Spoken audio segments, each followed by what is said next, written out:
வேத வசனங்களை ஆராய்ந்து கற்றுக்கொள்வதற்காக வாஞ்சையோடு காத்திருக்கும் அன்பு நேயர்களை இயேசு கிறிஸ்துவின் இனிய நாமத்தினாலே வாழ்த்தி வரவேற்கிறோம். நாம் கடந்த நிகழ்ச்சியிலே கற்றுக்கொண்ட சத்தியங்கள் ஞாபகத்தில் இருக்கிறதா? சற்று ஞாபகப்படுத்திக் கொள்வோமா? பரலோக ராஜ்யம் என்பது பூமியிலே தேவனுடைய ஆளுகையை குறிக்கிறது. தேவனுடைய ராஜ்யம் என்பது முழு உலகத்தையுமே உள்ளடக்குகிறது. இன்று நாம் மார்க்கு 1 அதிகாரம் 40 முதல் 2 அதிகாரம் 17 வரை கற்றுக்கொள்ள இருக்கிறோம். இந்த பகுதியிலே நாம் கற்றுக்கொள்ளப் போவது என்ன? குணமாக்கும் வரத்தை மட்டுமே நாம் முக்கியத்துவப்படுத்தலாமா?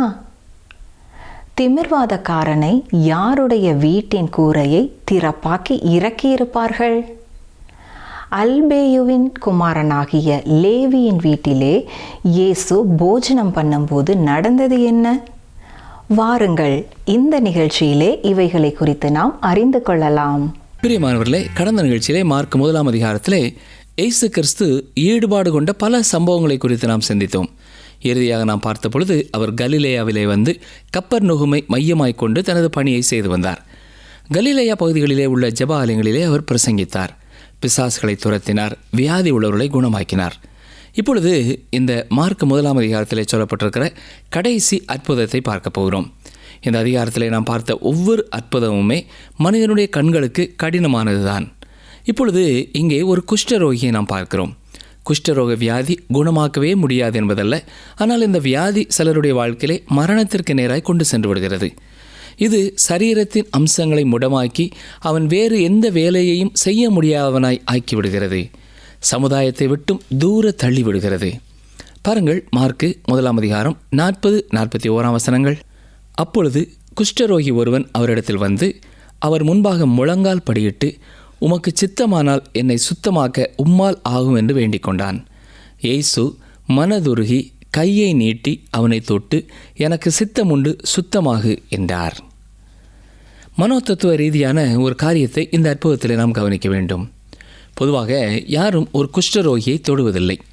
பல ஆண்டுகளாக இந்த மனிதனையும் யாரும் தொட்டதில்லை, இவனும் யாரையும் தொட்டதில்லை. பட்டணத்திற்கு வெளியே தங்கியிருக்கிற இவனுக்கு குடும்பத்தின் அங்கத்தினர்கள் உணவையும் தண்ணீரையும் கொண்டு வந்து வைப்பார்கள். அவர்கள் புறப்பட்டு அப்புறம் போன பிறகு இவன் எடுத்து அந்த உணவை உட்கொள்வான். ஒருவேளை ஒருவரை ஒருவர் பார்த்து கையை அசைத்திருக்கலாம். ஆனால் இவன் வீட்டிற்கு இனி போக முடியாது, அவர்களை தொட முடியாது, அரவணைக்க முடியாது. ஆனால் இங்கே இயேசு கிறிஸ்து அவனை தொட்டு குணமாக்கினார். வசனங்கள் 42 முதல் 44 வரை பாருங்கள். இப்படி அவர் சொன்னவுடனே குஷ்டரோகம் அவனை விட்டு நீங்கிற்று, அவன் சுத்தமானான். அப்பொழுது அவர் அவனை நோக்கி, நீ இதை ஒருவருக்கும் சொல்லாதபடிக்கு எச்சரிக்கையாயிரு. ஆயினும் நீ போய் ஆசாரியனுக்கு உன்னை காண்பித்து, நீ சுத்தமானது நிமித்தம் மோசே கட்டளையிட்டிருக்கிறவைகளை அவர்களுக்கு சாட்சியாக செலுத்து என்று கண்டிப்பாய் சொல்லி உடனே அவனை அனுப்பிவிட்டார். ஆண்டவராய் இயேசு கிறிஸ்து அவனை குணமாக்கி இருந்தாலும் மோசேயின் பிரமாணத்தின்படி அவன் என்னென்ன செய்ய வேண்டுமோ அதை செய்யும்படியாய் இயேசு கட்டளை கொடுக்கிறார். மோசே மூலமாய் கர்த்தர் கொடுத்த கட்டளையை இயேசு கிறிஸ்து மீறவில்லை, அவர் அதை நிறைவேற்றினார், நிறைவேற்றும்படியாய் சொன்னார். வசனம் 45 பாருங்கள். அவனோ புறப்பட்டு போய் இந்த சங்கதி எங்கும் விளங்கும்படியாக பிரசித்தம் பண்ண தொடங்கினார். அதனால் அவர் வெளியரங்கமாய் பட்டணத்தில் பிரவேசிக்க கூடாமல் வெளியே வனாந்தரமான இடங்களில் தங்கியிருந்தார். எத்திசையிலும் இருந்து ஜனங்கள் அவரிடத்திற்கு வந்தார்கள். கவனித்தீர்களா? இந்த மனிதன் இயேசு கிறிஸ்து சொன்னது போல அதை குறித்து அமைதியாக இல்லாமல் அதை எல்லாருக்கும் போய் அறிவிக்கிறான். எங்கும் விளங்கும்படியாக பிரசித்தம் பண்ண தொடங்கினான் என்றால் காட்டுத்தீ போல அந்த செய்தி பரவியது என்று சொல்லலாம். வேடிக்கையாக ஒருவர் சொல்லும் பொழுது, உங்கள் அயலகத்தார் நீங்கள் சொல்வதை கவனிக்கவில்லை என்றால் உங்கள் வீட்டிற்கு தீ வையுங்கள், எல்லாரும் ஓடி வருவார்கள் என்றார். ஊழியர் ஒருவர் ஒருமுறை ஒரு ஆலயத்திலே ஒரு வாரம் முழுவதும் கூட்டத்திலே பேசுவதற்காக சென்றிருந்தார். அங்கே இருந்த போதகரை பார்த்து, இந்த வாரம் முழுவதும் இங்கே கூட்டம் அதிகமாக வர வேண்டுமென்றால் இந்த இடத்திற்கு நீங்கள் தீ வைத்தால் தான் அது முடியும் என்று கூறினார். ஞாயிற்றுக்கிழமை இரவு செய்தியாளர் பிரசங்கித்துக் கொண்டிருந்த பொழுது போதகர் பக்கத்தில் உள்ள ஓய்வு நாள் பள்ளி நடக்கும் பகுதிக்கு சென்று வந்தார். வந்தவர் செய்தியாளரை கொஞ்சம் தள்ளி போங்கள் என்று சொல்லிவிட்டு, அருமையான சகோதரனே சகோதரியே, இங்கே நெருப்பு எரிந்து கொண்டிருக்கிறது, கவனமாக மெதுவாக ஒவ்வொருவராக நீங்கள் வெளியேறினால் நல்லது என்று சொன்னார். அதற்குள்ளாக தீயை அணைப்பதற்கான வாகனம் வருவதற்கான ஒலி கேட்க ஆரம்பித்தது. அந்த வாரத்திலே அவர்கள் எண்ணியது போல மிகப்பெரிய கூட்டம் தொடர்ந்து வாரம் முழுவதும் கூட்டத்திற்கு வந்தது. காரணம் என்ன தெரியுமா? இந்த தீ விபத்தை குறித்து செய்தித்தாளிலே சொல்லும் பொழுதே தீ பிடித்து எரிந்திருந்தாலும் கூட்டங்கள் தொடர்ச்சியாக நடைபெறும், எல்லாரும் வாருங்கள் என்ற ஒரு அறிவிப்பை கேட்டு எண்ணற்ற மக்கள் வந்தார்களாம். அதே போல அருமையான சகோதரனை சகோதரியே, இப்படி இயேசு கிறிஸ்துவினாலே சுகம் பெற்ற இந்த குஷ்டரோகி எல்லாரிடத்திலையும் போய் இந்த செய்தியை சொன்னான். அருமையானவர்களே, இங்கே இயேசு கிறிஸ்து அவனிடத்திலே சொல்லக்கூடாது என்றார். அவன் எல்லாரிடத்திலையும் போய் சொன்னான். இயேசு கிறிஸ்து இந்த உலகத்தை விட்டு பரலோகத்திற்கு செல்லும் முன்னதாக நீங்கள் உலகமெங்கும் போய் சர்வ சிருஷ்டிக்கும் சுசேஷத்தை பிரசங்கியுங்கள் என்று சொல்லியிருக்கிறார். ஆனால் நம்மிலே பலர் அதை குறித்து அக்கறைப்பட்டுக் கொள்கிறதே இல்லை.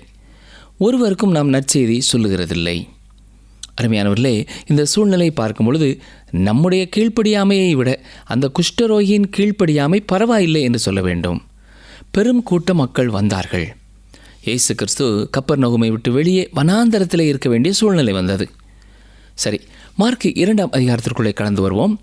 இந்த 2வது அதிகாரத்திலேயும் பல நிகழ்ச்சிகளை தொடர்ச்சியாக நாம் பார்க்கிறோம். சொல்லப்போனால் இது முதலாம் அற்புதத்தின் தொடர்ச்சி என்றே சொல்லலாம். உடனே அல்லது அப்பொழுது என்ற வார்த்தைகளை அடிக்கடி இங்கே நாம் பார்க்கலாம். மார்க் எழுதின சுவிசேஷத்திலே நிகழ்ச்சிகளை ஒன்றோடு ஒன்று இணைக்கும் வார்த்தைகள் இவைகள்தான். ஏற்கனவே நடைபெற்ற காரியத்தையும் நடக்கப் போகிற காரியத்தையும் ஒன்றாக சேர்க்கிறது. பாருங்கள், மார்க் 2ஆம் அதிகாரம் 1ஆம் வசனம். சில நாட்களுக்கு பின்பு அவர் மறுபடியும் கப்பர்நகூமுக்கு போனார்.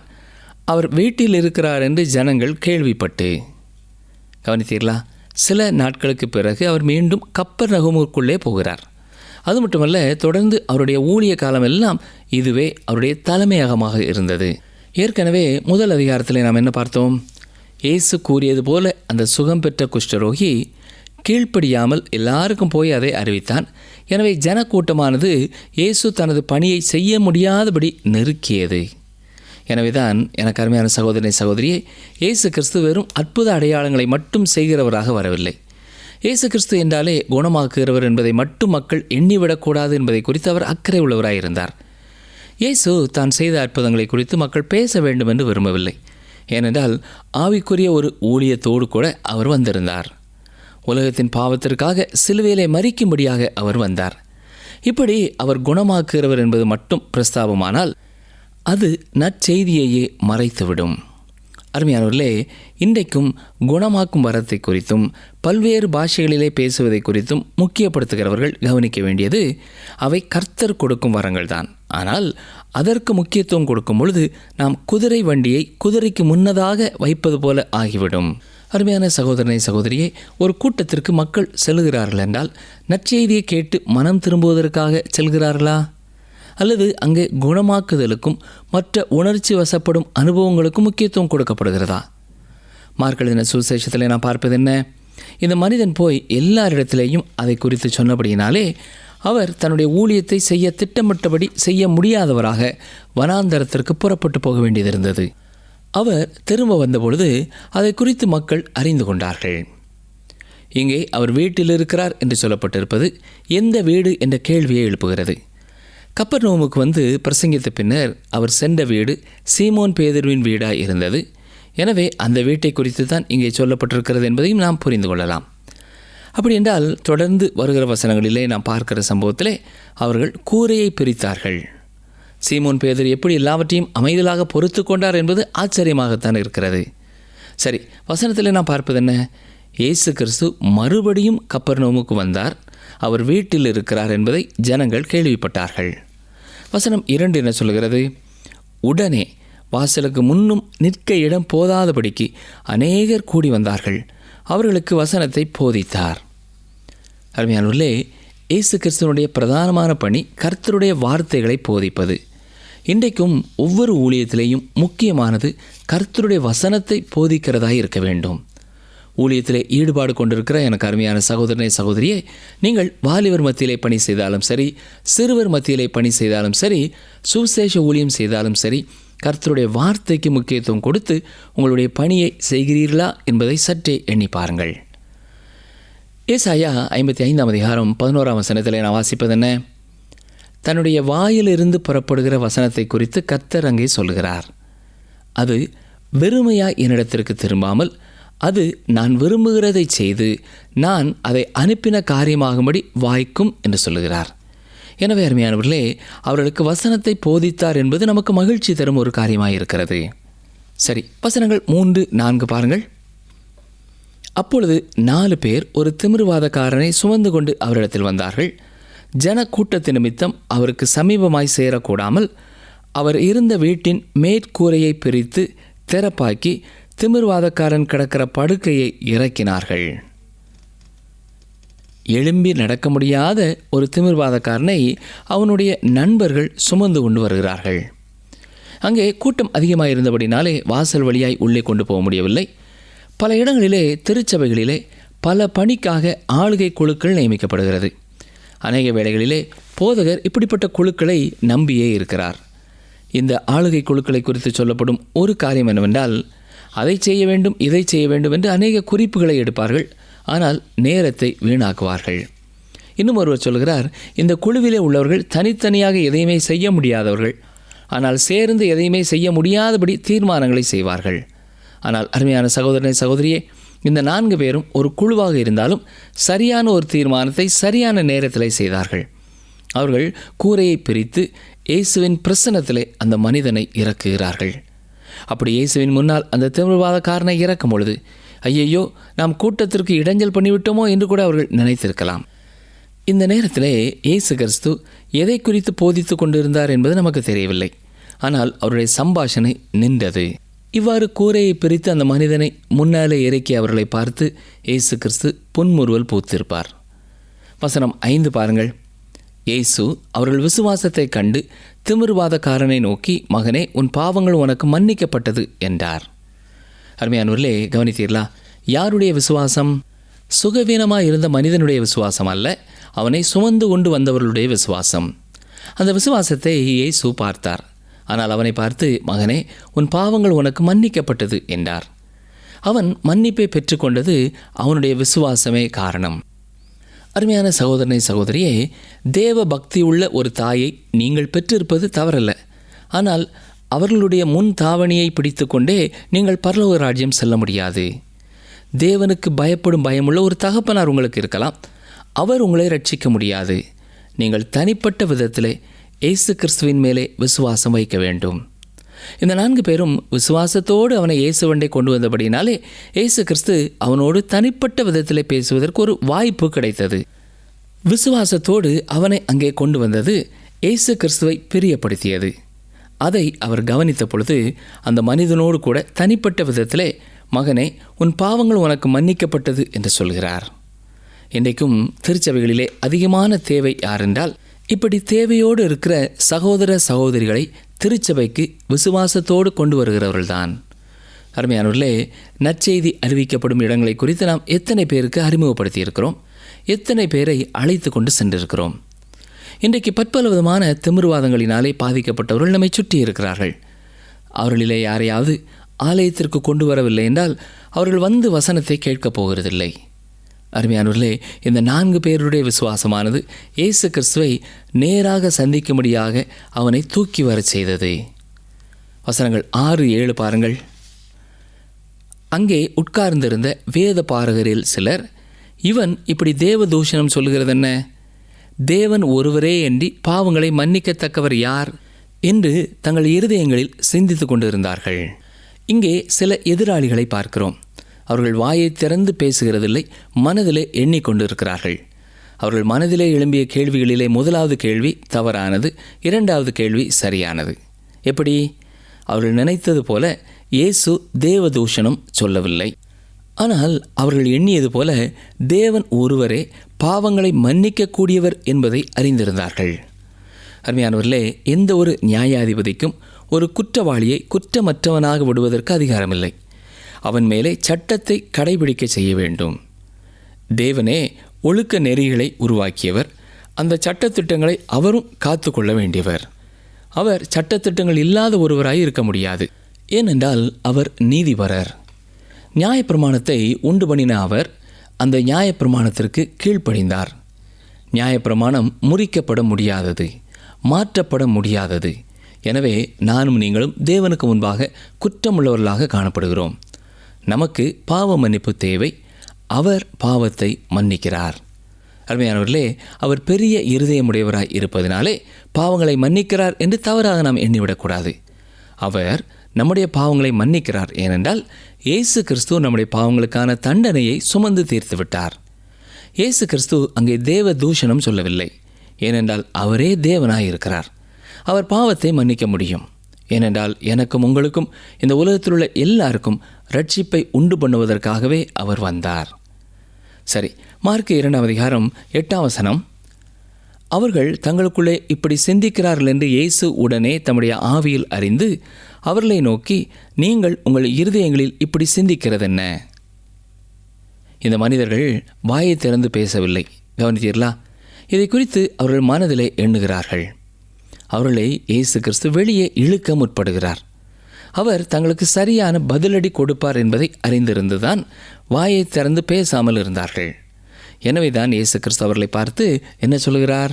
வசனம் 9, உன் பாவங்கள் உனக்கு மன்னிக்கப்பட்டதென்று சொல்வதோ, எழுந்து உன் படுக்கையை எடுத்துக்கொண்டு நடவென்று சொல்வதோ எது எளிது என்று கேட்கிறார். அருமையானவர்களே, அவர்கள் அதற்கு பதில் சொல்லவில்லை. இவ்வாறு அவர்கள் அமைதியாக இருப்பதனாலே தொடர்ந்து அவர் அவர்களை குறித்து செயல்பட போகிறார்.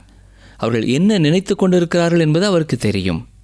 யோவான் 2ஆம் அதிகாரம் 25ஆம் வசனத்திலே இயேசு கிறிஸ்துவை குறித்து சொல்லும் பொழுது, மனுஷருக்குள்ளிருப்பதை அவர் அறிந்திருக்கிறபடியால் மனுஷரை குறித்து ஒருவரும் அவருக்கு சாட்சி கொடுக்க வேண்டியதாக இருக்கவில்லை என்று சொன்னார்.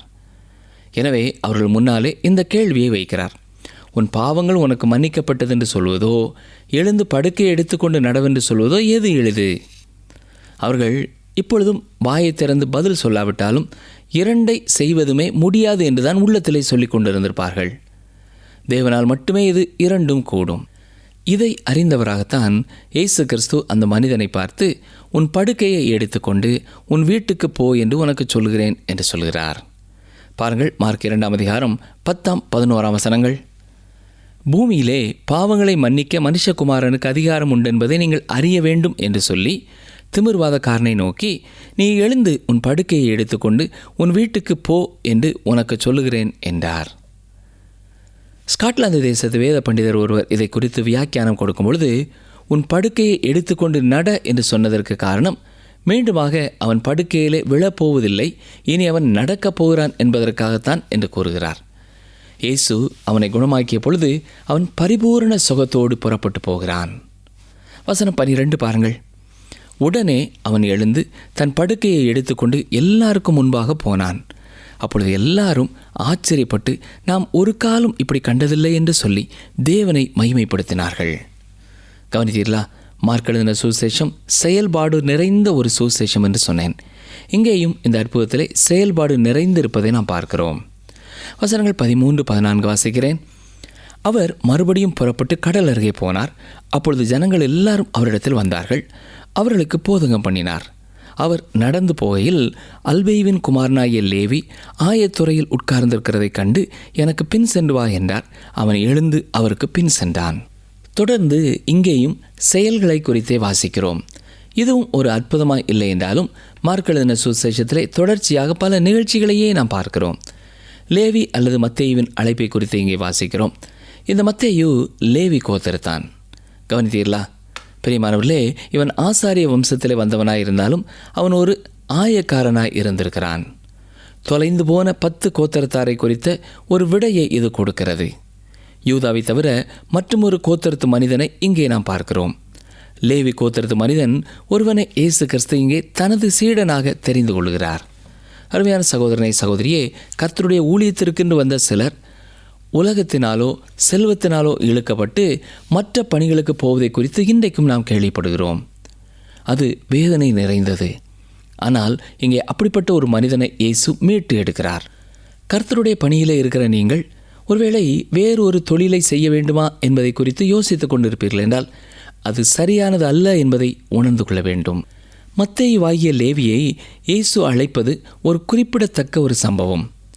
மத்தேயு எழுதின சுவிசேஷத்தை நாம் கற்றுக்கொள்ளும் பொழுது, மத்தேயு எழுதிய சுவிசேஷத்திலே அவர் இயேசு கிறிஸ்துவுக்கு ஒரு பெரிய விருந்து பண்ணி அவருடைய நண்பர்களை எல்லாம் அழைத்ததை குறித்து எழுதவில்லை. அவனுக்கு இருந்த நண்பர்கள் எல்லாருமே பாவிகளானவர்கள்தான். ஆனால் அந்த சம்பவத்தை குறித்து இங்கே மார்க் எழுதியிருக்கிறார். கவனியங்கள், மார்க் 2ஆம் அதிகாரம் 15-16 வசனங்கள். அப்பொழுது அவனுடைய வீட்டிலே அவர் போஜன பந்தி இருக்கையில் அநேக ஆயக்காரரும் பாவிகளும் அவரோடு கூட வந்திருந்தபடியால் அவர்களும் இயேசுவோடும் அவர் சீஷரோடும் கூட பந்தி இருந்தார்கள். அவர் ஆயக்காரரோடும் பாவிகளோடும் போஜனம் பண்ணுகிறதை வேதபாரகரும் பரிசேயரும் கண்டு அவருடைய சீஷரை நோக்கி, அவர் ஆயக்காரரோடும் பாவிகளோடும் போஜனம் பண்ணுகிறது என்னவென்று கேட்டார்கள். அருமையான சகோதரனை சகோதரியே, கவனித்தீர்களா? 3 முறை இந்த விருந்தாளிகள் ஆயக்காரரும் பாவிகளும் என்று குறிப்பிடப்படுகிறார்கள். பாவிகள் என்ற வார்த்தைக்கு முன்னதாகவே இயேசு கிறிஸ்து ஆயக்காரர்கள் என்ற வார்த்தையை சொல்கிறார். அவர்கள்தான் அந்நாட்களிலே வரி வசூல் செய்தவர்கள். சரி, வசனம் 17 பாருங்கள். இயேசு அதை கேட்டு, பிணியாளிகளுக்கு வைத்தியன் வேண்டியதே அல்லாமல் சுகமுள்ளவர்களுக்கு வேண்டியதில்லை, நீதிமான்களை அல்ல பாவிகளையே மனம் திரும்புகிறதற்கு அழைக்க வந்தேன் என்றார். இது மிக அற்புதமான ஒரு விடை என்று சொல்ல வேண்டும். அருமையானவர்களே, நம்முடைய குடும்பத்திலே எல்லாரும் சுகத்தோடும் பலத்தோடும் இருக்கும் பொழுது நாம் எந்த ஒரு வைத்தியரையும் நம்முடைய வீட்டிற்கு அழைக்கிறதில்லை. நீங்கள் சுகவீனமாக இருக்கும் பொழுதுதான் ஒரு வைத்தியரை நீங்கள் தேடுகிறீர்கள். எனவே தான் இயேசு கிறிஸ்து சொல்கிறார், நீதிமான்களை அல்ல பாவிகளையே மனம் திரும்புகிறதற்கு அழைக்க வந்தேன் என்கிறார். அங்கே இருந்தவர்களிலே யாரும் நீதிமான்கள் அல்ல, எல்லாரும் பாவிகளாயிருந்தார்கள். ஆனால் பரிசேயர்கள் தங்களை நீதிமான்கள் என்று நினைத்து கொண்டிருந்தார்கள். நிகழ்ச்சியை கேட்டுக்கொண்டிருக்கிற எனக்கு அருமையான சகோதரனை சகோதரியே, இன்று நாம் கற்றுக்கொண்ட சத்தியம் என்ன? எல்லாருக்கும் நற்செய்தியை போய் சொல்லுங்கள் என்ற இயேசு கிறிஸ்துவின் கட்டளையை கேட்டிருக்கிற நாம் எத்தனை பேருக்கு அதை குறித்து சொல்லுகிறவர்களாக இருக்கிறோம்? அன்று இயேசு சொல்லாதே என்று சொன்ன சுகமான குஷ்டரோகியோ எல்லாருக்கும் போய் அந்த நற்செய்தியை சொன்னான். ஆனால் சொல்லுங்கள் என்று கட்டளை பெற்றிருக்கிற நாம் இயேசு கிறிஸ்துவே இரட்சகர் என்ற நற்செய்தியை எத்தனை பேருக்கு சொல்லுகிறவர்களாக இருக்கிறோம்? எல்லாரும் ஒரே விதமாக அந்த நற்செய்தியை சொல்ல வேண்டும் என்பதல்ல. சகோதரனை சகோதரியே, நீங்கள் வசிக்கிற இடத்திற்கு தக்கதாக, வேலை செய்கிற சூழ்நிலைகளுக்கு தக்கதாக, மற்றவர்களோடு உங்களுக்குள்ள தொடர்புகளுக்கு தக்கதாக அதை குறித்த கருத்துள்ளவர்களாய் நீங்கள் ஜெபிப்பீர்கள் என்றால் நீங்கள் இருக்கிற சூழ்நிலையில் என்ன செய்ய வேண்டும் என்பதை கர்த்தர் உங்களுக்கு வெளிப்படுத்துவார். அப்படி கர்த்தர் உங்களோடு தெளிவாய் சொல்லும் பொழுது அதற்கு கீழ்ப்படிவதை குறித்து நீங்கள் கருத்து உள்ளவர்களாய் இருக்க வேண்டும். அதுதான் முக்கியமானது. இரண்டாவதாக, அந்த 4 பேர் தேவையுள்ள ஒரு மனிதனை இயேசுவினிடத்திலே கொண்டு வந்தது போல நம்மை சுற்றி தேவையுள்ள எத்தனையோ பேர் இருக்கிறார்கள். அவர்கள் கர்த்தருடைய வார்த்தையை கேட்கும்படியாக நற்செய்தி கூட்டங்களுக்கும் ஆலயங்களுக்கும் நாம் எத்தனை பேரை அறிமுகப்படுத்தி இருக்கிறோம்? கர்த்தருடைய வார்த்தைகள் அவர்களை வாழ வைக்கும் என்பதை நீங்கள் விசுவாசித்து செயல்படுவீர்கள் என்றால் உங்கள் விசுவாசத்தை பார்த்து அவர்களோடு கூட கர்த்தர் தனிப்பட்ட விதத்திலே செயல்பட முடியும். அருமையானவர்களே, தேவனாய கர்த்தர் இன்றைக்கும் நம்முடைய பாவங்களை மன்னிக்கவும் நம்முடைய வியாதிகளை குணமாக்கவும் வல்லமையுள்ளவராய் இருக்கிறார். பாவத்திலிருந்து நம்மை விடுதலை செய்யும் பொழுது, வியாதியிலிருந்து கர்த்தர் நம்மை விடுவிக்கும் பொழுது மீண்டுமாக அதே குழியிலே நாம் விழ வேண்டும் என்பது அவருடைய நோக்கம் அல்ல, அது அவருடைய சித்தமும் அல்ல.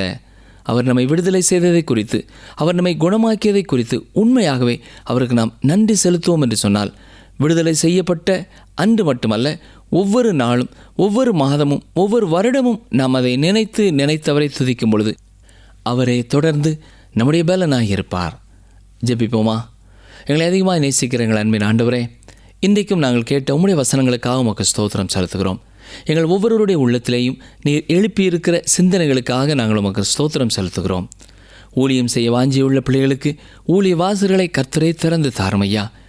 ஊழியத்திலிருந்து யாராவது பின்வாங்க வேண்டும் என்று யோசித்துக் கொண்டிருப்பார்கள் என்றால், உலக பிரகாரமான வேலைகளுக்கு செல்ல வேண்டும் என்று சிந்தித்துக் கொண்டிருப்பார்கள் என்றால், உம்முடைய அழைப்பை ஒருமுறை கூட அவர்கள் உணர்ந்து கொள்ளும் உணர்வுள்ள இருதயத்தை தாரும்.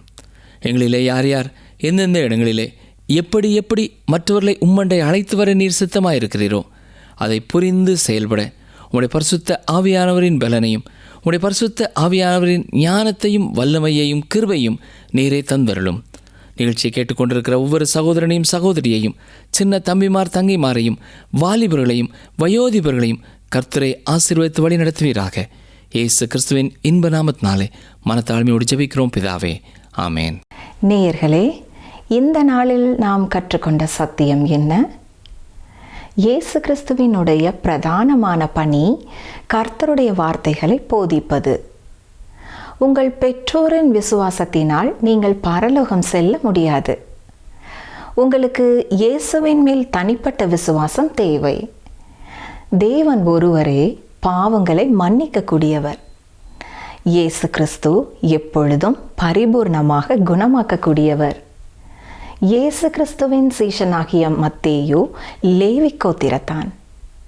நேயர்களே, நிகழ்ச்சியினை கேட்டதற்காக நன்றி கூறுகிறோம். மீண்டும் அடுத்த நிகழ்ச்சியில் சந்திப்போம்.